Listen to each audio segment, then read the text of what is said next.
प्यारे बच्चों, लक्ष्य मंत्रा के यूट्यूब चैनल पर आप सभी का एक बार फिर से हार्दिक स्वागत है। प्यारे बच्चों, हम लोग पिछले क्लास में उत्तर प्रदेश पुलिस के प्रीवियस ईयर के सवालों पे चर्चा कर रहे थे और हम लोगों ने क्वेश्चन नंबर 49 तक हल किया था। बहुत ही शानदार तरीके से आपने उसको सीखा भी है।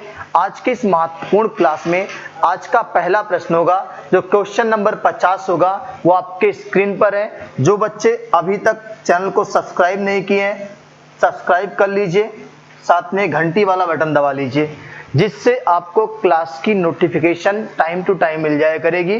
तो आइए देर ना करते हुए आज की इस महत्वपूर्ण क्लास की शुरुआत इस महत्वपूर्ण प्रश्न के साथ करते हैं। प्रश्न आपके स्क्रीन पर है, कह क्या रहा है?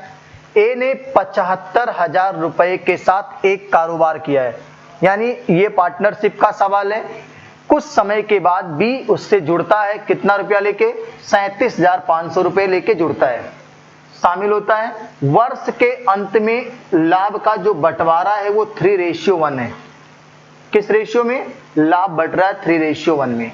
तो बताना है बी कितने महीने बाद व्यापार में आया था। ये मोस्ट इंपॉर्टेंट लाइन है, ये सब ध्यान दीजिएगा, कितने महीने बाद आया था, यहां गलतियां होती हैं। और पहले मैं शुरुआत कर दूं, आपको बता दूं कि प्रॉफिट लॉस के चैप्टर में कैपिटल गुणा टाइम, इसी के अनुपात में कैपिटल गुणा टाइम, दूसरे का कैपिटल C2 कह रहे हैं और टाइम T2 कह रहे हैं, इसी के अनुपात में प्रॉफिट का बंटवारा होता है।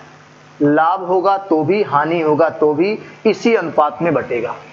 यानी आपको पता है कि प्रॉफिट और लॉस का जो बंटवारा होगा वो कैपिटल गुणा टाइम के अनुपात में ही होगा प्यारे बच्चों। अच्छा बता दो, व्यापार में दो लोग हैं, एक ए है और एक बी है। ए के पास कितना कैपिटल? कैपिटल का मतलब पूंजी। ए 75,000 रुपया लेके आया था व्यापार में। कितना लेके आया था? व्यापार में। टाइम कहां से मिलेगा? वर्ष के अंत, मतलब व्यापार 12 महीने का है। कितने महीने का है? 12 महीने का है। और यहां पे आप कह सकते हो बी कितना लेके आया था? 37,500 रुपया लेके शामिल हुआ। 37,500 रुपया लेके शामिल हुआ, लेकिन ये पता नहीं चल रहा है बी कब आया था। हम मान लेते हैं कि बी का पैसा x महीने तक लगा था। कितने महीने तक? x महीने तक। और जो कैपिटल टाइम का गुणा होगा वो लाभ का बंटवारा होगा, वो 3:1 होगा। और आपको यहाँ पे समझ में आ रहा होगा प्यारे बच्चों कि कैपिटल और टाइम का जो मल्टीप्लाई का रेशियो है वही प्रॉफिट का रेशियो होता है प्यारे बच्चों। अब आपने यहां देखा ये समानुपात बन गया, दो अनुपात आपस में बराबर हो गए हैं। तो ये कौन सा कॉन्सेप्ट लगाएंगे? अंतः पदों का गुणनफल बराबर बाह्य पदों का गुणनफल। ये आपका दोनों बाहरी पद हैं और ये दोनों आपके अंतः पद हैं। इसको यहां मैं हल कर दे रहा हूं। केवल आपको समझाने में जितना टाइम लगता है उतना टाइम एग्जाम में आपको लगाना ही नहीं है, उससे कम टाइम में सवाल खत्म हो जाएगा। कैलकुलेशन आपकी जिम्मेदारी है, कितना अच्छा सा कैलकुलेशन करते हो उतनी जल्दी सवाल खत्म हो जाता है। इन सब सवालों में केवल खेल कैलकुलेशन का ही होता है। ये हमने कौन सा कॉन्सेप्ट यूज किया है? अंतः पदों का गुणनफल बराबर बाह्य पदों का गुणनफल। कुछ कट रहा है, 3 से काट देंगे, 4 बार में ये कट जाएगा, 2 जीरो यहां से हट जाएगा। 5 से काटेंगे, 5 सते 35, 5 पचे 25, और इसको 5 से काटेंगे 150 आएगा, 15 पचे 75 होता है। फिर इसको 75 दूना 150 होता है और 4 दूना 8। यानी जो बी का पैसा व्यापार में लगा था वो कितने महीने तक लगा था? 8 महीने तक लगा था। लेकिन उसने पूछा क्या है? बी कितने महीने बाद व्यापार में शामिल हुआ था। वो चाहता तो पेपर को टफ कर सकता था, विकल्प में अगर 8 रख देता तो कई बच्चे गलती कर जाते। उनको लगता कि 8 आ गया मतलब वही आंसर है। नहीं है, 8 महीने तक पैसा लगा था। कितने महीने का व्यापार था? 12 महीने का था। 8 महीने लगा था तो कितना नहीं लगा था? 4 महीने तक पैसा नहीं लगा था। तो उसने पूछा है बी व्यापार में शामिल कब हुआ था? तो 4 महीने बाद व्यापार में शामिल हुआ था। नोट कर लीजिए, स्क्रीनशॉट ले लीजिए, अगले महत्वपूर्ण प्रश्न पे चर्चा करते हैं।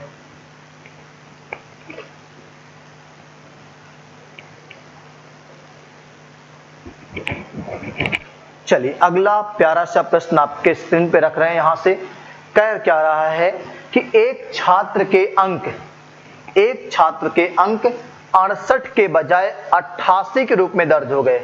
इस कारण क्लास के एवरेज पर एवरेज अंक 0.5 बढ़ गए, क्लास के छात्रों की संख्या क्या है। एवरेज का सवाल है प्यारे बच्चों। मैं पहले आपको एवरेज की बेसिक जानकारी सिखा दूं कि एवरेज बराबर होता क्या है। सबको पता है लेकिन जान लीजिए, एवरेज बराबर होता है सम ऑफ नंबर, संख्याओं का जोड़ होता है, और बटे कितनी संख्याएं हैं उसको लिखना है। कुल योग बटे कुल संख्या होता है। अब मेरी बात ध्यान सुनना, अगर संख्या निकालना होगा तो एवरेज नीचे आ जाएगा सम के, ठीक है। अब समझो, किसी छात्र का अंक 68 जोड़ना था, लेकिन परीक्षा में कितना जुड़ गया, 88 जुड़ गया। इसका मतलब प्यारे बच्चों 68 से 88 हो गया, तो बताओ कितना बढ़ा, 20 बढ़ा। कितना बढ़ा, 20 बढ़ा। अच्छा 20 बढ़ा, लेकिन इसके कारण औसत 0.5 बढ़ गया, यानी अब जो अंक का योग था वो 20 था और एवरेज 0.5 हो गया। तो छात्रों की संख्या निकालनी है। क्या निकालनी है, संख्या निकालनी है। तो संख्या बराबर होता है योगफल बटे औसत। देखो योगफल बटे औसत, यहां जब इसको काटेंगे तो आपको पता है यहां थोड़ी सी कठिनाई बच्चों को होती है कि सर कैसे पॉइंट को काटेंगे। तो पॉइंट को हटाने का तरीका है ऊपर 0 बढ़ा लो, अब तो कट जाएगा ना, 5 चौक 20। यानी आपके क्लास में कितने छात्र थे, तो ऑप्शन नंबर डी में आपको देखने को मिलेगा 40 छात्र थे। कितने छात्र थे, 40 छात्र थे। एकदम आसान और यूनिक तरीका ये सवाल को लगाने का है। 10 सेकंड में भी ये सवाल सिमट जाएगा, लेकिन आपको समझाने में मुझे टाइम देना पड़ेगा। आप लगाओगे 10 सेकंड में ये सवाल सिमट जाएगा, गोला भी हो जाएगा उतने टाइम में, ठीक है। स्क्रीनशॉट लीजिए, अगले महत्वपूर्ण प्रश्न पे चर्चा करते हैं यहां से हम लोग।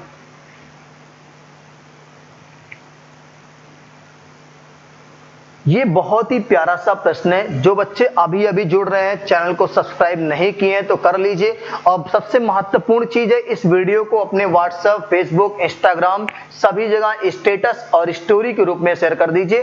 तब आगे हम इस सवाल पे चर्चा करते हैं। प्यारा सा प्रश्न है, वर्क एंड टाइम का सवाल है। बहुत ही बेहतर कॉन्सेप्ट से आपको मैं इस सवाल को सिखाने जा रहा हूं। कितने आदमी हैं, ए बी सी, इनकी क्षमता का रेशियो दिया है। किसका रेशियो दिया है, क्षमता यानी इफिशियंसी का रेशियो दिया है। प्यारे बच्चों कैसे पता लगाओगे क्षमता क्या क्या है, उसने कहा है देख लो, ए बी से दुगना है।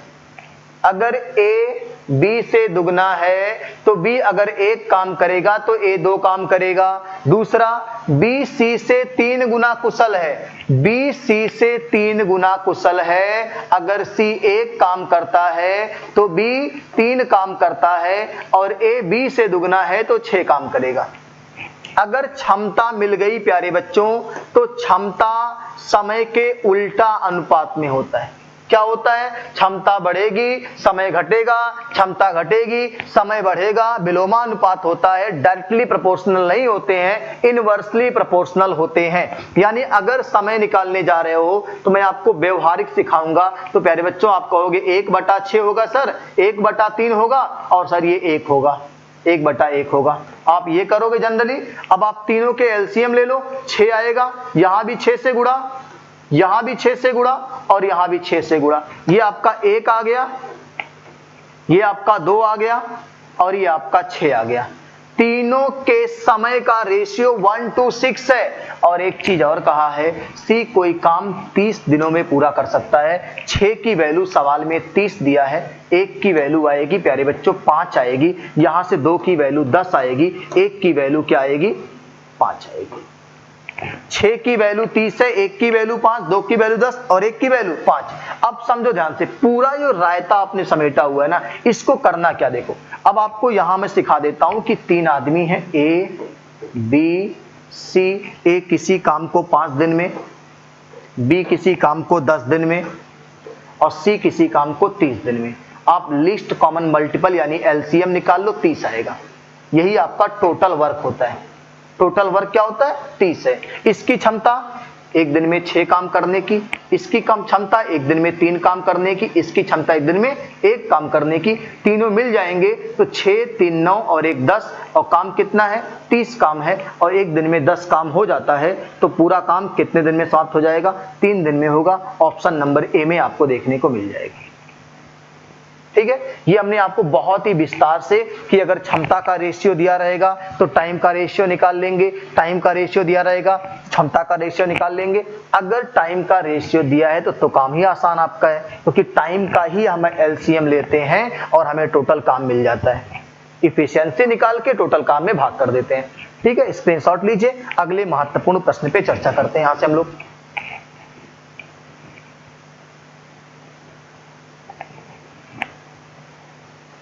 अगला है कि एक हवाई जहाज, स्पीड टाइम डिस्टेंस का सवाल लग रहा है। एक हवाई जहाज 250 किलोमीटर पर आवर की गति से 4 घंटे में एक निश्चित दूरी तय करता है। अच्छा प्यारे बच्चों, इतनी सी व्यवहारिक जानकारी सबको पता है, दूरी बराबर क्या होता है? दूरी बराबर होता है चाल गुना समय। चाल गुना समय, ये व्यवहारिक चीज है, बचपन से आपको पढ़ाया जाता है। दूरी बराबर चाल गुणे समय। चाल अगर 250 की है हवाई जहाज की, 4 घंटे में एक निश्चित दूरी तय कर लेता है, मतलब वो 4 घंटे में जाएगा 1000 किलोमीटर। कितना जाएगा? 1000 किलोमीटर जाएगा। सवाल का आधा दुख दर्द खत्म। अब देखो, एक निश्चित दूरी तय करता है 1 घंटे 40 मिनट में, उसी दूरी को तय करने के लिए उसकी गति क्या होनी चाहिए? एकदम हलवा। आपके पास दूरी कितनी है? 1000 किलोमीटर दूरी तय करना है और पूछा है चाल क्या होनी चाहिए। तो प्यारे बच्चों, चाल बराबर होता है दूरी बटा समय। और कितने घंटे में? 1 घंटे 40 मिनट का मतलब 1 सही 40 बटे 60 घंटे। 20 दूना 40, 20 तिया 60, 3 एक कम 3 2, 5 बटे 3। क्या आएगा? 5 बटे 3 आएगा प्यारे बच्चों। और 5 बटे 3 जब समय लिखोगे तो 5 नीचे हो जाएगा, 3 ऊपर चला जाएगा और यहां से आप काट दीजिएगा। 200 तिया 600 किलोमीटर पर आवर हवाई जहाज की चाल को रखना पड़ेगा जब वो उस डिस्टेंस को 1 घंटा 40 मिनट में तय करेगा। तब जो डिस्टेंस हवाई जहाज 4 घंटे में तय करता था, वही डिस्टेंस अब 1 घंटा 40 मिनट में तय करना है, तो हवाई जहाज की चाल कितनी रखनी पड़ेगी? 600 किलोमीटर पर आवर रखनी पड़ेगी। जय माता दी, ऑप्शन नंबर सी में आपको देखने को मिल जाएगा। लग जाएगा? स्क्रीनशॉट लीजिए, अगले महत्वपूर्ण प्रश्न पे चर्चा करते हैं। क्लास अच्छी लग रही हो तो आप लोग कमेंट करके बताइएगा, आवाज कैसी है, विजुअल कैसा है, सारी चीजें एकदम क्लियर होनी चाहिए। क्लास मेन मुद्दा है समझ में आना चाहिए, इसीलिए बहुत ही आराम से बेसिक तरीके से क्लास को लेके चल रहे हैं। एग्जाम में लगाना भी ऐसे ही है, सिंगल अप्रोच दे रहे हैं जहां से आपको कंफ्यूज बिल्कुल नहीं होना है। ठीक है, चलिए अगले प्यारे से प्रश्न पे आते हैं। यहां से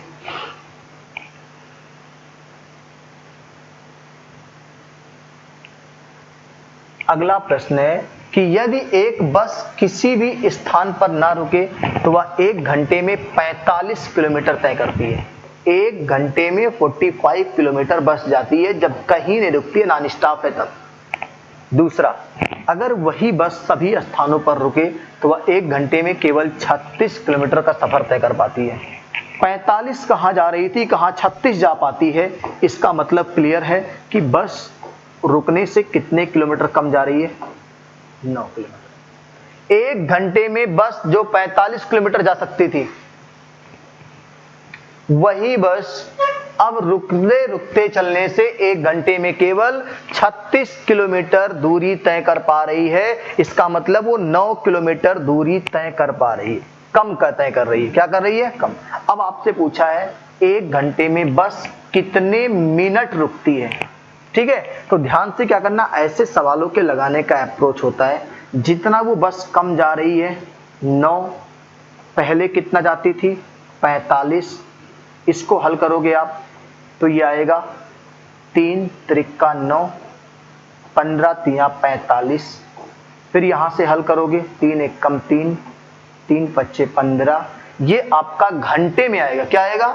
घंटे में आएगा। लेकिन उसने कहा कितने मिनट रुकती है, तो 1/5 को जब 60 से गुणा कर देते हैं तो बन जाता है मिनट। क्या बन जाता है? मिनट। और यहां से 12 पच्चे 60, 12 मिनट रुकती है। 1 घंटे में बस कितना रुकी है? 12 मिनट या ऑप्शन नंबर सी में आपको देखने को मिल जाएगा।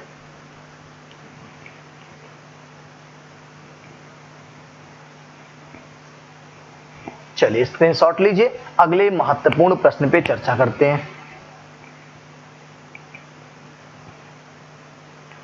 यदि एक बस, ये तो सवाल आपका दोबारा से शायद रिपीट हो गया है, देख लीजिएगा। हाँ वही सवाल है, यहां देखते हैं अगले पे। 11 से विभाजित होने वाली सबसे छोटी 4 अंकों वाली संख्या। प्यारे बच्चों, पहली चीज तो आपको ये बताना है कि 11 से विभाजित होने वाली सबसे छोटी 4 अंक की संख्या क्या है, और दूसरा उसके अंकों का योगफल भी निकालना है, और फिर 13 से विभाजित होने वाली सबसे छोटी 4 अंक की संख्या और उसके भी अंकों का योगफल निकालना है, और दोनों के अंकों के योगफल का गुणनफल ज्ञात करना है। इतनी बातें करनी है। तो मैंने आपको याद हो क्लासरूम में ऑफलाइन ऑनलाइन मैंने ये बातें आपसे कही हैं कि कोई संख्या 7, 11 और 13 से विभाजित होती है। किससे विभाजित होती है? 7 से भी कटती है, 11 से भी कटती है, 13 से भी कटती है। इसका मतलब 7, 11 और 13 के गुणा से भी कटती है, और 7, 11 और 13 का गुणा करोगे प्यारे बच्चों तो 1001 आएगा। कितना आएगा? 1001 ऐसी न्यूनतम संख्या है जो 7 से भी कट जाती है, 11 से भी कट जाती है और 13 से भी कट जाती है। कितना सुंदर अप्रोच आपने याद करना है कि ये डिविजिबिलिटी चेक का नियम है कि कोई संख्या अगर 7 से भी कटनी है, 11 से भी कटनी है, 13 से भी कटनी है, इसका मतलब वो 1001 से भी कटेगी। किससे कटेगी? क्योंकि 7, 11, 13 का गुणा करोगे तो 1001 ही आता है। अब देखो 4 अंकों वाली संख्या 1001 और इसमें अंकों का योग जोड़ोगे तो 1 और 1 कितना? 2। कितना आएगा? 2। और 13 से विभाजित होने वाली 4 अंकों की सबसे छोटी संख्या यही है, क्योंकि इसके पहले अगर कोई संख्या लोगे आप तो 3 अंक का आएगा, 4 अंक का नहीं आएगा। तो इसमें भी अंकों का योग कितना आएगा? 2 आएगा। और उसने कहा है कि अंकों के योग का गुणनफल ज्ञात कीजिए। 2 दूना 4 कहाँ है? जय माता दी, ऑप्शन नंबर सी में आपको देखने को मिल जाएगा। नोट कर लीजिए, बहुत ही प्यारा सा प्रश्न है। अगर आप ऐसे सवालों का अप्रोच नहीं क्लियर रहेगा एग्जाम में तो आप लगाते लगाते थक जाएंगे।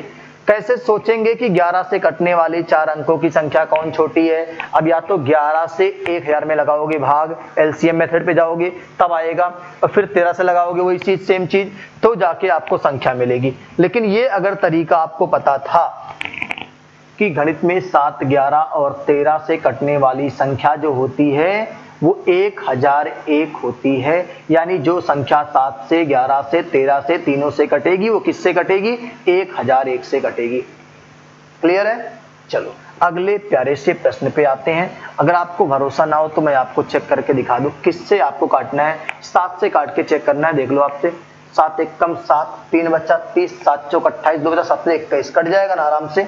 यहाँ 11 से काटोगे आप। 11 कहता है कि अंकों का योगफल करने पर या तो अंतर 0 आए या तो 11 से कटने वाली संख्या, वो भी कट रहा है। 13 से 7 91, 9 बचा 91, फिर कट जा रहा है आराम से, सबसे कट जाएगा ये आराम से। चलिए अगले प्यारे से प्रश्न पे आते हैं। ये तो एकदम जनरल प्रश्न है, पिछले क्लास में भी ऐसा प्रश्न आपके सामने आया था, बस थोड़ा सा बदलाव होके आया। क्या बदलाव आया देखो। एक्स के पास बैंक खाते में 100.82 रुपए जमा है। ये रुपए जिसके पास जमा है,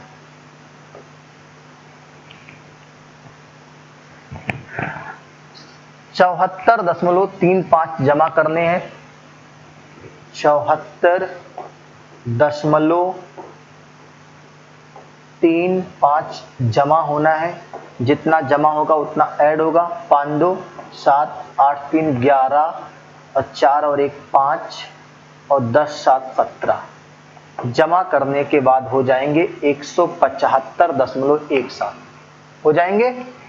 और फिर कह रहा है जमा करने हैं और 50.17 निकालना भी है। 50.17 निकालना भी है। निकाल दीजिए। 17 से 17 गया 0 और 175 से 50 गया तो 125 बचेगा। क्या बचेगा? 125 रुपया अभी भी एक्स के खाते में बचा हुआ है। वह अपने बैंक बैलेंस के साथ 5 रुपए के कितने चॉकलेट खरीद सकता है? 125 रुपया में 5 रुपया वाला डेयरी मिल्क कितना आएगा? तो प्यारे बच्चों 25 डेयरी मिल्क आएगा। कितना आएगा? 25 डेयरी मिल्क आएगा। बस इतनी सी कहानी है कि उसने कहा कि जो उसके बैंक खाते में पैसा बचेगा उसमें 5-5 रुपए की कितनी चॉकलेट ले पाएगा? तो 125 रुपए में 5-5 की 25 चॉकलेट आ जाएगी उसके पास, 3x के पास। ठीक है, नोट कर लीजिए। अगले महत्वपूर्ण प्रश्न पे चर्चा करते हैं। देखो चीजों को बहुत आराम से समझना है, ऑफलाइन ऑनलाइन का कॉम्बिनेशन बना के रखना है चीजों को। इस बार जो आपकी पुलिस भर्ती है बहुत बड़ी भर्ती है, अगर अब चूक गए तो आपकी ना तो एज पुलिस के लायक बचेगी और ना आप पुलिस के लायक रहेंगे। तो इसीलिए हम चाहते हैं कि ये आपका फुल और फाइनल वर्ष हो, यानी इस साल एकदम लगन से पढ़ना है। किससे पढ़ना है? लगन से पढ़ना है और सिलेक्शन लेना, वर्दी आपके शरीर पे होनी चाहिए। लगन से पढ़ना है, लगन से पढ़ोगे तो हो सकता है, हो क्या सकता है, ये लगन अपने आप लग जाएगा। अब कहेंगे सर लगन और लगन, ये लगन जो है आप कोई चीज जब चाव से करते हैं, पूरे इत्मीनान से करते हैं तो ये लगन है। और इस लगन का मतलब जो शादी ब्याह होता है, शुभ मुहूर्त। क्या होता है? शुभ मुहूर्त होता है। तो आप मैथ की भाषा में प्यारे बच्चों इसको समझो कि अगर इस पे काम करोगे, आप इस पे काम करोगे। कई बच्चे क्लास में आते हैं, कहते हैं सर खाली शादी ब्याह के लिए पढ़ने आए हैं, कि लोग पूछते हैं लड़का क्या कर रहा है, तो उसके लिए नहीं पढ़ना है, इसके लिए पढ़ लोगे, ये अपने आप लग जाएगा। क्योंकि मैथ में डायरेक्टली प्रोपोर्शनल है, कोई चीज शिद्दत से करोगे वो अपने आप मिल जाएगी आपको। तो आप बहुत चाव से चीजों को पढ़ लीजिए, नौकरी मिल जाएगी, उसके बाद तो शादी ब्याह तो हो ही होना ही है। ठीक है, चलिए इस प्यारे से प्रश्न पे आपके सामने आते हैं। बहुत ही प्यारा सा प्रश्न है और ध्यान से देखो क्या कह रहा है प्रश्न में। 2x + 3 2x + 3 अपॉन 5x + 4 3:4 का तिहरा अनुपात है। प्यारे बच्चों तिहरा अनुपात, मैंने आपसे कहा था अगर अंग्रेजी में इसको देखोगे तो ये लिखा होगा ट्रिप्लिकेट रेशियो। त्रिघाती अनुपात को ही तिहरा अनुपात कहते हैं। इसको त्रिघाती अनुपात, तिहरा अनुपात या ट्रिप्लिकेट रेशियो कहते हैं। त्रिघाती का मतलब इसका क्यूब करना है और इसका भी क्यूब करना है। अब बता दो क्या आ जाएगा। मैं यहाँ एक लाइन यही खत्म कर देता हूँ, आप इसको नोट कर लीजिएगा। मैंने आपसे कहा कि 3 का भी क्यूब करना है, 4 का भी क्यूब करना है, और मैं दोनों का क्यूब करके ही अब लिख रहा हूँ। 3 का क्यूब प्यारे बच्चों कितना आएगा? 3 त्रिक का 9 त्रिक 27 आएगा, और 4 का क्यूब 4 चौक के 16 चौक के 64 आएगा प्यारे बच्चों। अब देखो ध्यान से क्या करना है, मैं आपको हल करके सिखा रहा हूँ। क्रॉस मल्टीप्लाई करना है प्यारे बच्चों और x का मान निकालना है। क्या करना है?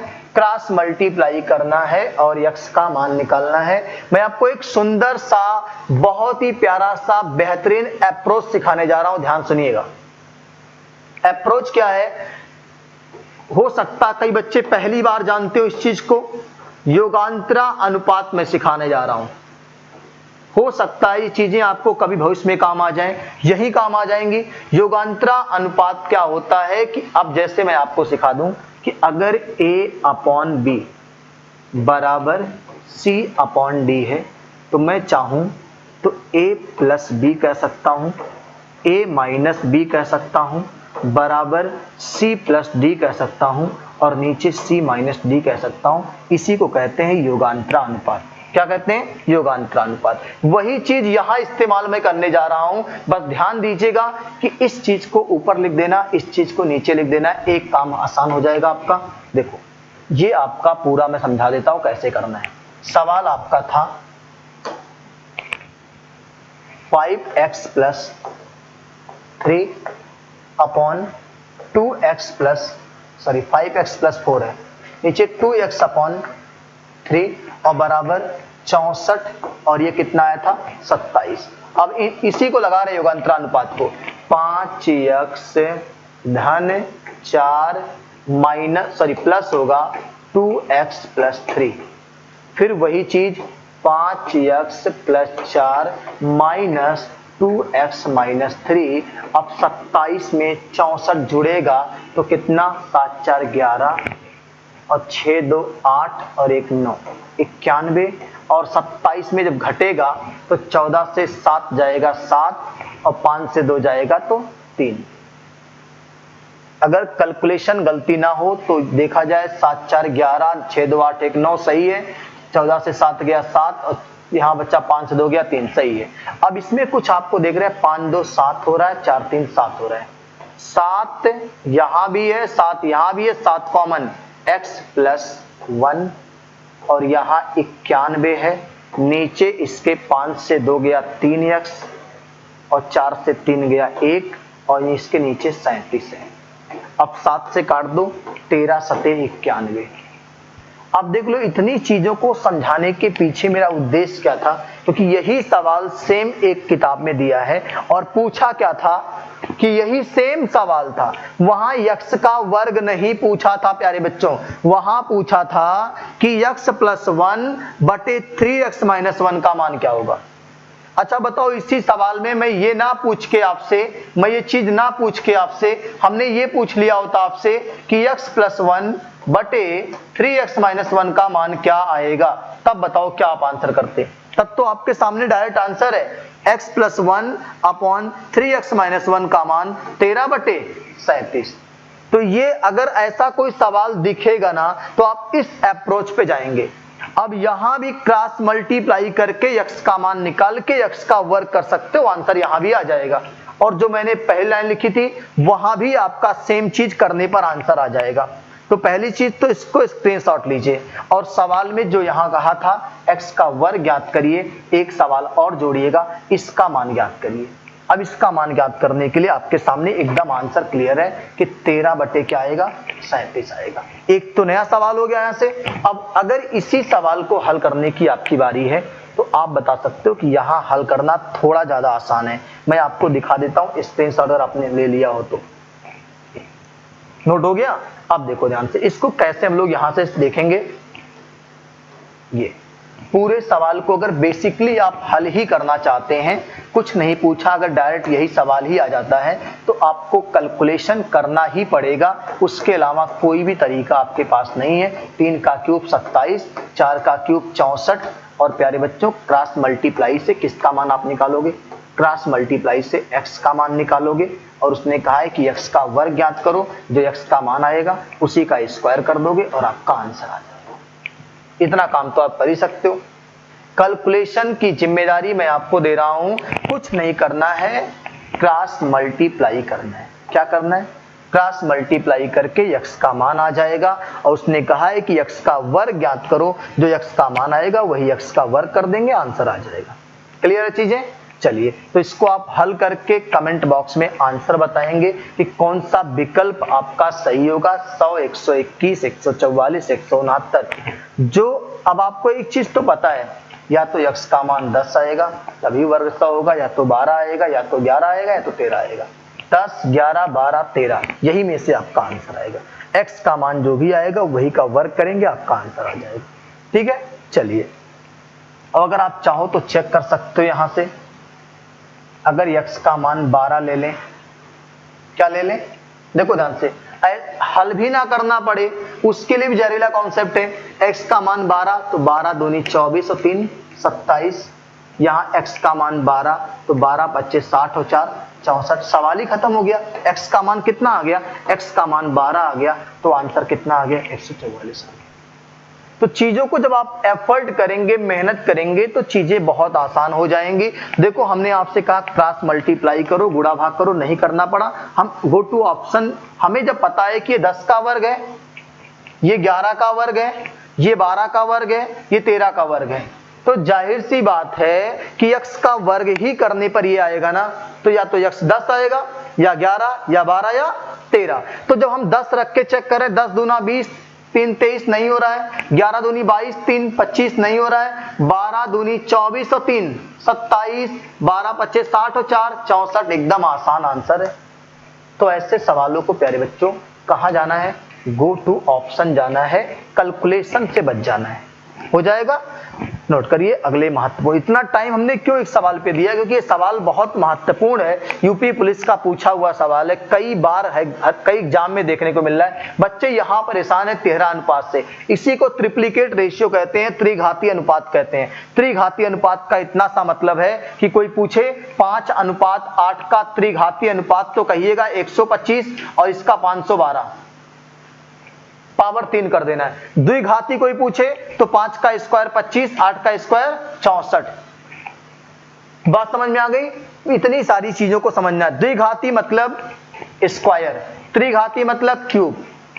और दो चीज और होता है, वर्गानुपात और घनानुपात, वर्गमूलानुपात और घनमूलानुपात।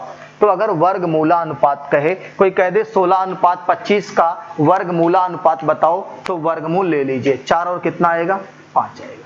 4 कितना आएगा 5। कोई कह दे 27:64 का घनमूलानुपात बताओ, तो घनमूल ले लीजिए, 3 इसका आएगा, इसका कितना आएगा 4 आएगा। तो 4 शब्दावली है अनुपात समानुपात में।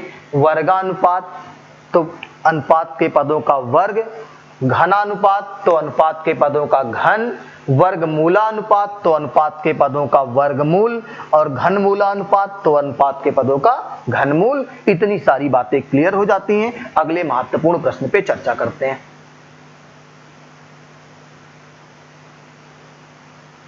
चलो, सवाल है कि एक परीक्षा में एक छात्र ने 85% अंक प्राप्त किए। 4 विषयों में उसके अंक 79, 81, 88 और 94 थे। 5वें विषय में अर्जित उसके अंक ज्ञात कीजिए। अच्छा, सवाल की भाषा के अकॉर्डिंग प्रत्येक विषय का पूर्णांक 100 रहा होगा। क्या रहा होगा 100। अच्छा बताओ, 5 विषय में 85% नंबर लाना, इसका मतलब कै नंबर लाया होगा? 5 विषय में 85% नंबर का मतलब 5 8 40, 2 42 और 5 5 25। अगर 500 की परीक्षा है और आपने 425 नंबर लाया है, तो इंटर में आपके 85% बनते हैं। कितने बनते हैं? सीधी सी कहानी है कि 5 पेपर में 85% लाने के लिए 425 नंबर लाना है। कितने में से? 500 में से। बात समझ में आ रही है? 4 पेपर का नंबर दिया है, चारों पेपर का नंबर जोड़ लो। 79, 81, 88, 94। चारों का नंबर जोड़ने पर क्या आ रहा है? 9 1 10, 18, 18 4 22 के 2, 7 2 9 1 10, 17 3 20, 25 25 5 30 4 34, 342 आ रहा है। कितना आ रहा है? 342। इसमें से माइनस कर दीजिए प्यारे बच्चों, क्योंकि 342 पा गया है, 425 पाना था। 5 से 2 गया 3, यहाँ आपका बचेगा 12 से 4 गया 8, और यहाँ आपका 0। तो प्यारे बच्चों 83 नंबर पाया था 5वें विषय में। कितना नंबर पाया था? 83 नंबर पाया था 5वें विषय में। 5वें विषय में उसके अंक कितने हैं? तो 83 नंबर लाएगा, तब जाके पांचों विषयों के पूर्णांक कितने होंगे? 85% होंगे 500 में से। बात समझ में आ रही है? नोट कर लीजिए, प्रतिशत का सवाल है, बहुत ही प्यारा सा है।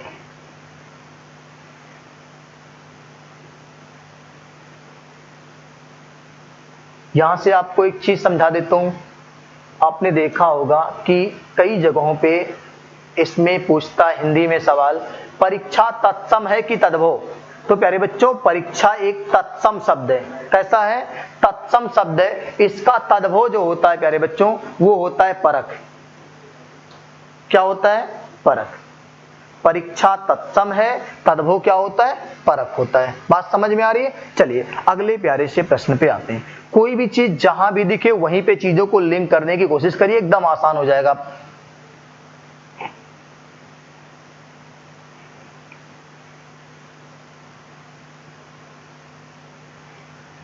कुछ वस्तुओं को उसके लागत मूल्य से 25% ऊपर अंकित किया गया था।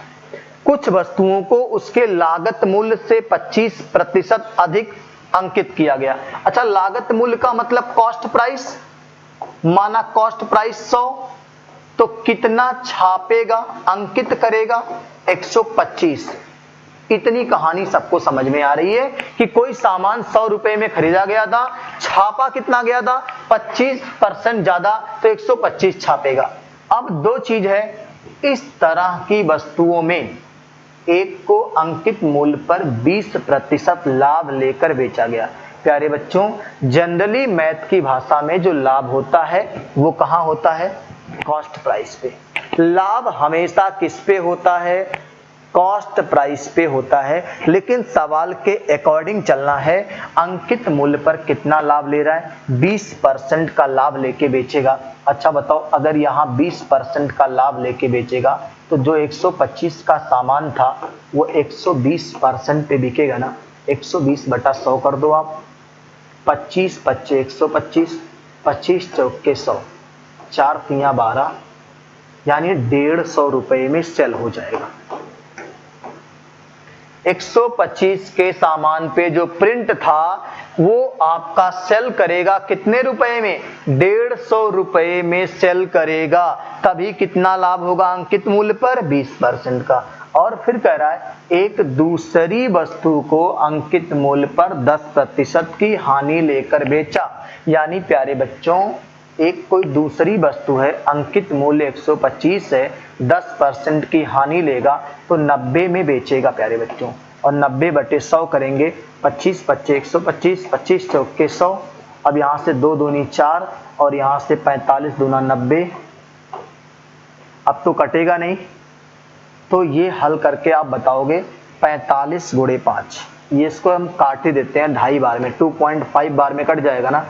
अब 25 गुणे 45 करेंगे प्यारे बच्चों तो 25 पच्चे 125 आएगा, हासिल 12, 25 चौके 100 और 12 112। तो मेरे हिसाब से अगर मैंने कैलकुलेशन गलती नहीं किया है तो 112.5 अगली बार बिकेगा। 125 के सामान पे अगर 10% का घाटा हो जाएगा प्यारे बच्चों तो वो सामान कितने में बिकेगा? 112.5 में बिकेगा। कुल प्रतिशत लाभ ज्ञात करना है प्यारे बच्चों। क्या ज्ञात करना है? कुल प्रतिशत लाभ ज्ञात करना है। अच्छा बताओ प्यारे बच्चों, दोनों सामान को उसने कितने में खरीदा था? एक को खरीदा 100 रुपए में, दूसरे को भी खरीदा 100 रुपए में, तो कितना आ गया? 200। भाई अगर उसने एक को खरीदा 100 में, उस पे छापा 125, दूसरे को भी खरीदा 100 में, उस पे छापा 125, तो दोनों का सीपी कितना हो गया? 200। दोनों बिका कितने में? 150 और 112.5। जोड़ के बताओ कितना आएगा? यहाँ पे अगर मैं पॉइंट बढ़ा लूं तो 5 आएगा, यहाँ पे आपका 0 है 2 आ जाएगा, यहाँ आपका 5 और 1 6 आ जाएगा, और यहाँ आपका 1 और 1 2 आ जाएगा। 262.5। कितने का सामान खरीदा था? 200 रुपए में, और दोनों कितने में सेल हो रहा है? 262.5। तो प्यारे बच्चों, आप सबको मालूम चला कि 62.5 रुपए का फायदे का परसेंटेज क्रय मूल्य पे और डायल 100 दूना 200, 62.5 को 2 से भाग कर दो। क्या कोई विकल्प आपको ऐसा दिख रहा है? 62.5 को 2 से भाग कर दीजिए।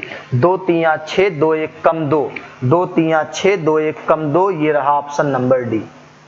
देख लो यहां से 2 तिया 6, 2 1 कम 2, फिर यहाँ पे 2 दूनी 4, यही तो आ रहा है 31.25। नोट कर लीजिए, कुछ नहीं था, दो सामान को 100 रुपए में खरीदा, दोनों पे बढ़ा के छापा 125। अब प्रॉफिट जो ले रहा था वो सीपी पे नहीं लेता है, प्रिंट प्राइस पे ले रहा था। तो 150 में पहला बिका, दूसरा बिक गया 112.5। अच्छा आप देखोगे तो दोनों को खरीदने में कितना लगाया? 200। पाया कितना? 262.5। कितना फायदा हुआ? 62.5। किस पे फायदा होता? सीपी पे। डायल 100 कर दो, आंसर आ जाएगा। नोट करिए, स्क्रीनशॉट लीजिए, अगले महत्वपूर्ण प्रश्न पे चर्चा करते हैं।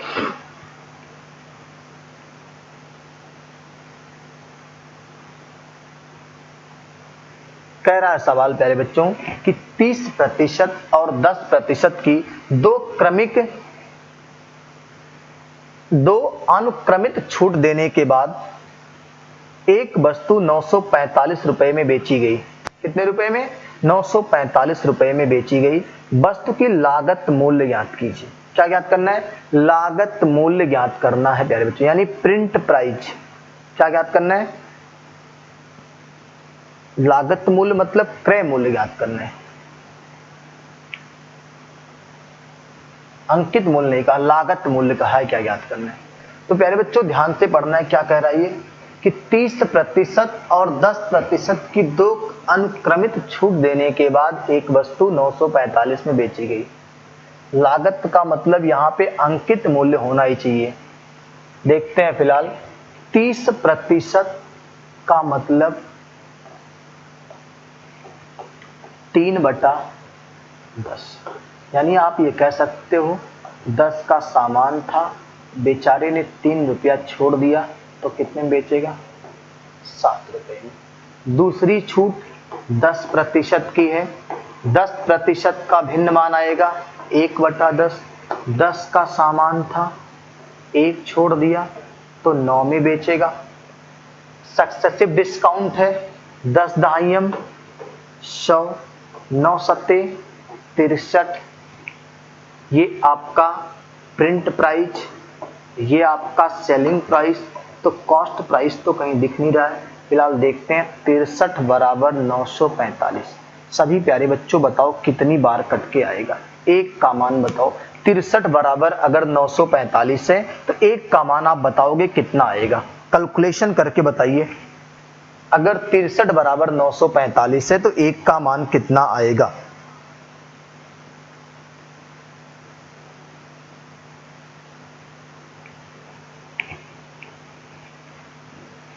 देखो अगर 63 बराबर 945 है तो प्यारे बच्चों एक का मान जो आ रहा है वो 15 आ रहा है।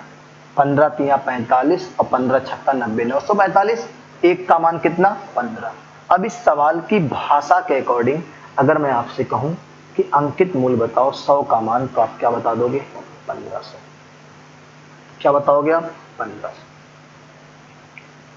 सामान का लागत मूल्य यानी अगर अंकित मूल्य में कहूं तो कितना आएगा?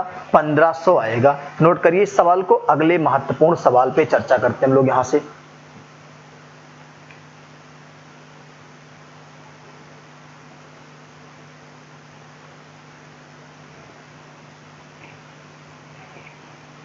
ये आपका प्रिंट प्राइस की बात कर रहा है,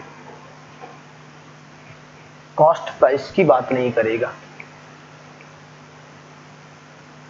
वस्तु का अंकित मूल्य ज्ञात कीजिए।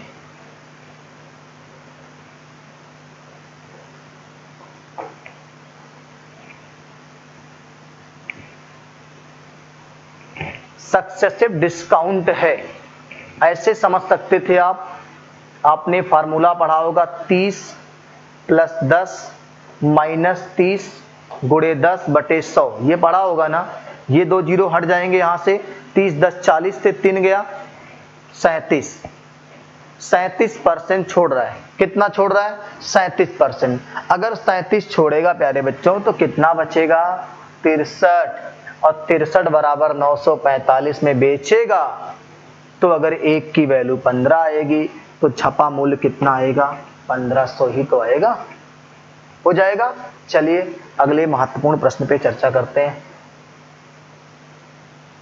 कह रहा है कि 10% ब्याज पर 2 वर्ष की अवधि के लिए एक निश्चित मूलधन पर साधारण चक्रवृद्धि ब्याज से 1 रुपए कम है। अंतर का सवाल है प्यारे बच्चों। 2 साल का अंतर साधारण चक्रवृद्धि में होता है मूलधन गुणा रेट का स्क्वायर और बटे 100 का स्क्वायर, ही तो रेडीमेड हो गया। अंतर 1 रुपया, प्रिंसिपल पता लगाना है। रेट 10 है तो 10 × 10 माने 100 और नीचे 100 का स्क्वायर है तो 100 तो हट जाएगा प्यारे बच्चों और पी का मान आ जाएगा 100 रुपया। कितना आएगा? पी का मान आएगा प्यारे बच्चों 100 रुपया। ये ऑप्शन नंबर ए में है। ये तो आपने रेडीमेड सीधा सीखा हुआ है। मैं आपको रेडीमेड से हटके सिखा रहा हूं कैसे काम करना है। रेडीमेड नहीं याद आएगा तो फिर आपके लिए समस्याएं हो जाएंगी। इसीलिए मैं आपको रेडीमेड से हटके सिखा रहा हूं, एकदम यूनिक तरीका सिखा रहा हूं। ट्री मेथड पे आते हैं। कहां आते हैं? ट्री मेथड पे आते हैं प्यारे बच्चों। देख लो ध्यान से। देखो ट्री मेथड में क्या कहता है? रेट कितना है? 10%। रेट कितना है? 10%। भिन्न मान 1/10। 2 साल कहेगा, अगर मूलधन नहीं दिया गया है तो 2 साल में 10 का स्क्वायर करके मूलधन मान लीजिएगा। 10 का स्क्वायर यानी 100, और यही क्या मान रहे हो आप, मूलधन मान रहे हो। इसकी 2 टांगे खींच देते हैं, क्या करते हैं, 2 टांगे। इसका 1/10 करेंगे प्यारे बच्चों तो 10 आएगा, इसका 1/10 करेंगे तो 10 आएगा। इसको ढक लीजिए, इसका 1/10 करेंगे तो 1 आएगा। और मैंने आपसे कहा था कि 2 साल का एसआई पूछेगा तो 20 रुपया, 2 साल का एसआई पूछेगा तो 20 रुपया, 2 साल का सीआई पूछेगा तो 20 और 21 रुपया।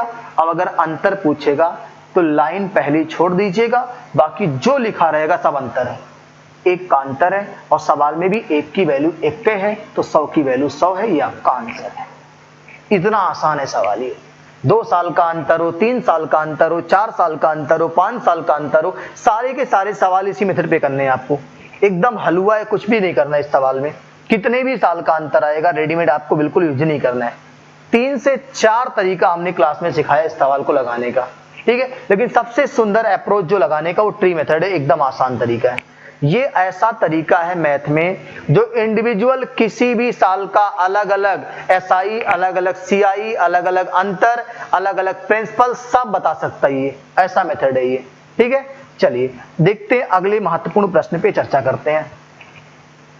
ये भी अंतर का ही सवाल है प्यारे बच्चों, ये भी सवाल आपका अंतर का ही है।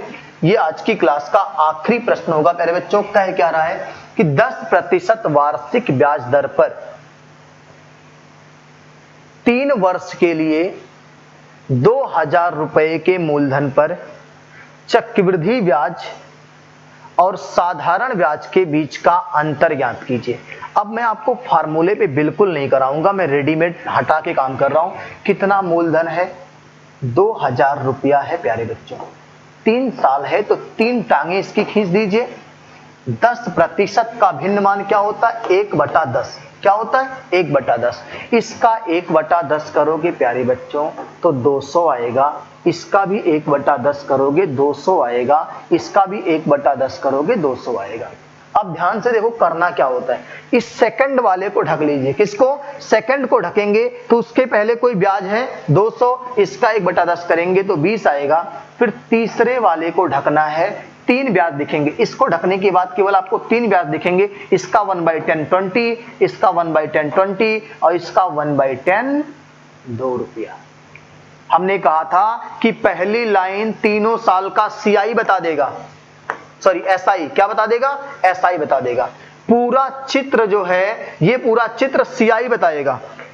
3 साल का क्या बताएगा, सीआई। ये पहले साल का एसआई भी है, पहले साल का सीआई भी है।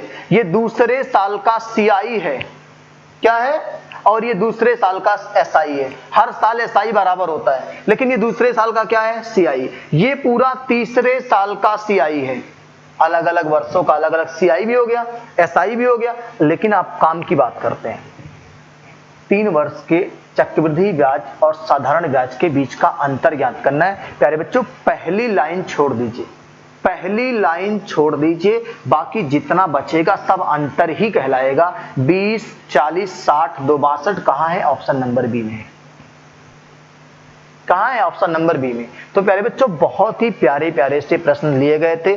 आज की इस महत्वपूर्ण क्लास में हम लोग इतने ही प्रश्नों पर चर्चा करेंगे। अगली महत्वपूर्ण क्लास इसी के आगे कंटिन्यू होगी। वीडियो को शुरू से अंत तक देखिएगा, बहुत मजा आएगा। अच्छे और बेहतर प्रश्न आपको देखने को मिलेंगे, उससे बेहतर उन प्रश्नों के हल करने के तरीके आपको बताए गए हैं। तो फिर मिलते हैं हम लोग, तब तक के लिए स्वस्थ रहिए, मस्त रहिए और मस्ती के साथ लक्ष्य मंत्र से जुड़े रहिए।